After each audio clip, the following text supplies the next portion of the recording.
অধিকার চলে যাবে। সিএএ আইনে অ্যাপ্লিকেশন করলেই, সিএএ ফর্ম ভরলেই নাগরিকত্ব চলে যাবে। সিএএ আইনটা পড়ে নেবেন, 6 নম্বর ধারায় পরিষ্কার লেখা আছে কারুর নাগরিকত্ব যাবে না, কেউ নাগরিক পরিষেবা থেকে বঞ্চিত হবেন না।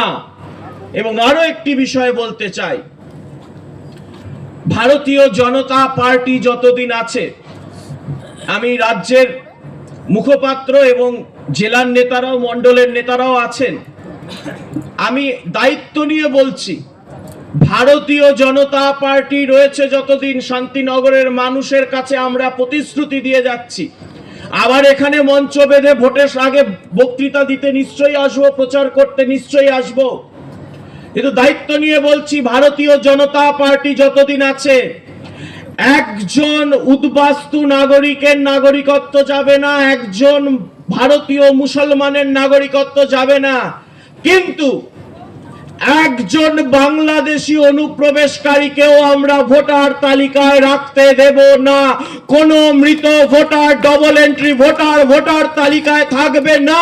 এটা ভারতীয় জনতা পার্টি নিশ্চিত করবে।